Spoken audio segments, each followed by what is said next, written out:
Welcome to கீத்து cooks.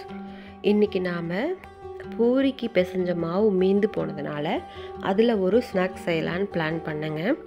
பூரிக்கு ready பண்ண மாவும் மீதியாச்சு, வேக வச்ச உருளைக்கிழங்கும் மீதியாச்சு.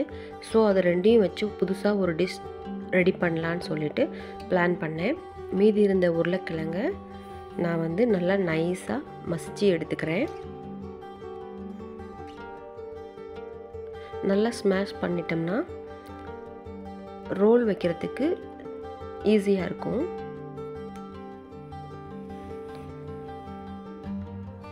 பாருங்கள், நல்லா ஃபைனாக ஸ்மாஷ் ஆயிடுச்சு. இந்த உருளைக்கிழங்குல 1.5 டீஸ்பூன் அளவுக்கு மிளகாத்தூள், உப்பு தேவையான அளவு போட்டுக்கலாம். நான் கிழங்கு வேக வைக்கும்போது உப்பு போட்டுக்கல. சாம்பார் பொடி 1 டீஸ்பூன், சீரகத்தூள் 1 டீஸ்பூன்,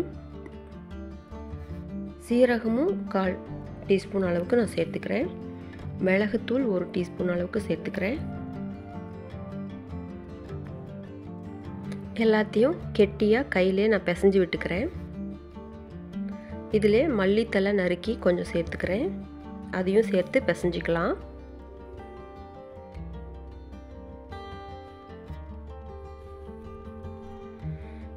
பாருங்கள், மசால் ரெடி ஆகிடுச்சு. இப்போ நான் எப்பயும் போல் பூரி மாவை சப்பாத்தியாக உருட்டி தேய்ச்சிக்கிறேன்.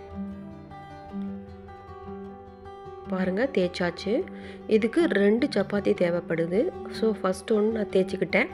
இப்போ 2வது சப்பாத்தி நான் தேய்ச்சிக்கிறேன். தேய்ச்சிட்டு அதோட நடுவில் அந்த உருண்டையில் பாதி எடுத்து மேலே கொஞ்சம் 1 ஸ்பூன் அளவுக்கு எண்ணெய் விட்டு பரப்பி விட்டுக்கலாம். அந்த சப்பாத்தி முழுமைக்கும் பரப்பி விட்டுக்கலாம்.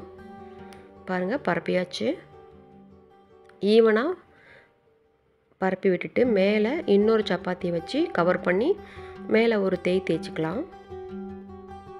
பிரிஞ்சு வராது. 2 சைடும் திருப்பி போட்டும் தேய்ச்சிக்கலாம். இப்போது 4 சைடும் இருக்கிற வெறும் மாவை கட் பண்ணி எடுத்துடலாம். கட் பண்ணி எடுத்த பின்னாடி இந்த ஸ்கொயரில் நான் எனக்கு பிடிச்ச ஒரு ஷேப்பில் இதை நான் ரெடி பண்ண போகிறேன். ஸோ இதை நான் பீஸ் பண்ணிக்கிறேன். எல்லாமே ஒரே மாதிரியே பீஸ் பண்ணுறேன்னு நினைக்காதீங்க. எனக்கு தெரிஞ்ச அளவுக்கு நான் பண்ணுறேன். இதை பார்த்திங்கன்னா நான் ஒரு பூ டிசைனில் ரெடி பண்ணுறேன். அப்புறம் வேறு டிசைனும் ரெடி பண்ணலான்னு சொல்லிட்டு பிளான் வச்சுருக்கேன். உங்களுக்கு என்ன மாதிரி தோணுதோ உங்கள் இஷ்டப்படி என்ன டிசைன் வேணாலும் கொடுக்கலாங்க. பாருங்கள், பூ மாதிரி எடுத்திருக்கேன். அது போக வேறு டிசைன்லையும் நான் ரெடி பண்ணுறேன்.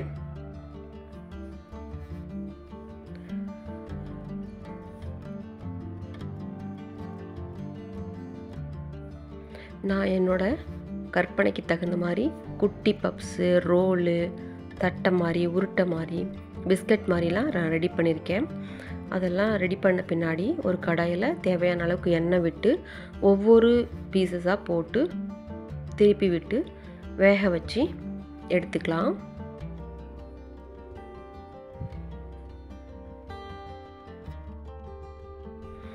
இப்போது ஃபஸ்ட்டு அடசல் நமக்கு வெந்து வந்தாச்சு. ஸோ எடுத்துக்கிறேன். இதே போலயே மற்ற எல்லா பீசஸும் 1 by 1 போட்டு நம்ம பொரிச்சு எடுத்துக்கலாம்.